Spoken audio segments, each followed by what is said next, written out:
Good afternoon. My name is Captain Greg Shepard, and I am an evaluator air weapons officer on the E3 AWACS stationed at Tinker Air Force Base, Oklahoma. I've been here since 2014.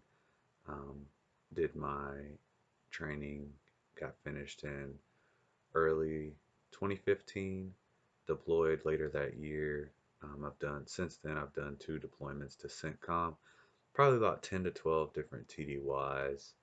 And then in 2017, um, I was selected to go to instructor upgrade at the formal training unit. And whenever I got there, they decided that they would keep me there to be an instructor. And so I've been there since 2017. Since getting there, I have been an assistant flight commander of our weapons flight, which is in charge of the air battle managers that come through. And after completing my stint as assistant flight commander, I went on to be a flight commander for the technician flight. While I was flight commander of the technician flight, we adopted a new plan for the E3, which was upgraded our jet to new technology, which we call 4045. The way you can kind of think of it is we had 3035, which was our older system. That was, I compare it in gaming terms to like Atari. It was very archaic in its mannerisms and how it operated, but we still got the job done. But the 4045 is a Windows based upgrade, which was very easy to transform to or translate to because when we were going through our training down at Tyndall Air Force bases, where all air battle managers initially do their training, that is the type of system that we learned on. And so, being in a technician flight, they are in charge of the computers and getting the computer started up. So, that transition was very well. I also went through evaluator upgrade about a year and a half ago. So now I'm an evaluator at the formal training unit.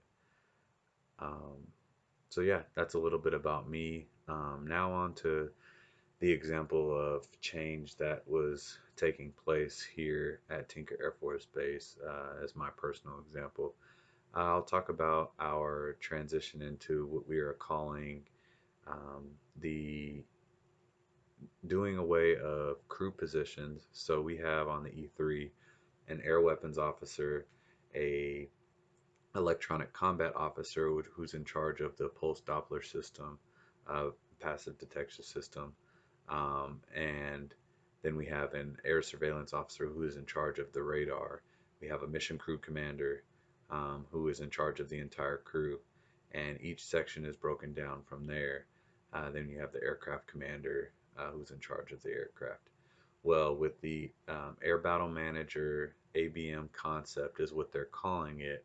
It was first introduced back in 2016 when our then group commander, who is now the wing commander, introduced the idea. And the reason behind it was, which going with Cotter's idea was the reason behind his vision for this ABM concept, Air Battle Manager concept, was to help the manning issues that we were having in the ABM career field.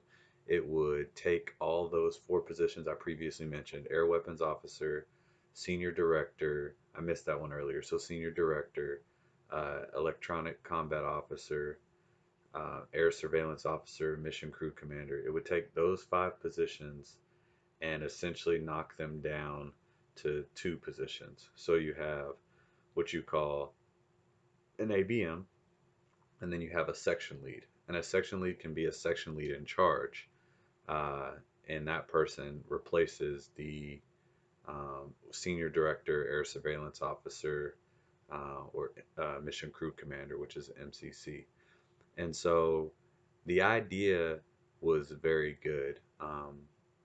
Unfortunately, it was introduced, a syllabus was made, and the then group commander had a sense of urgency that he was trying to implement, but his like guiding coalition, using Cotter's steps, the guiding coalition wasn't there.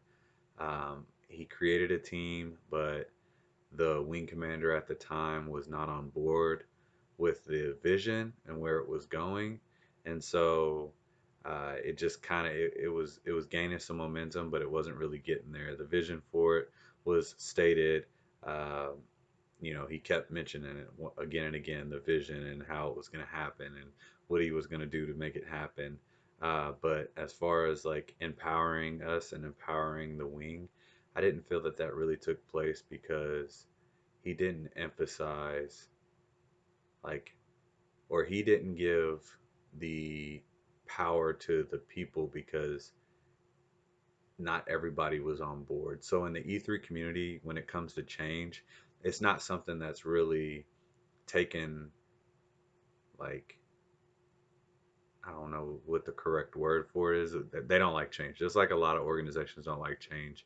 And the E3 community has been operating under the same crew position since its existence. And so to come in and create this new idea of less crew positions, so it's kind of like instead of having different, you know, electronic combat officers, air surveillance officers, senior directors, air weapons officers, mission crew commanders, then you have one crew position that can do all of those things, correct? So the idea is good, but the implementation of it just wasn't the best. And so once that group commander left, that idea kind of left with him. Well, fast forward to 2019, the then group commander of 2016 is now the wing commander of Tinker Air Force Base, and the idea is going back, and it is full steam. I will say, with the 7-step or 8-step process, he's definitely established that sense of urgency. Wants to get the ball rolling because what he doesn't want to happen is for it not to get going and then it get canceled. So he has a better plan this go around. I think that it will happen. There's still some gripes and complaints, but it's definitely moving in the right direction. So I unfortunately won't get to experience it fully because I'm transitioning to the reserves, but I know that at the formal training unit we're already implementing the ABM concept. So that's my video. Thank you for watching, and I'm looking forward to the feedback.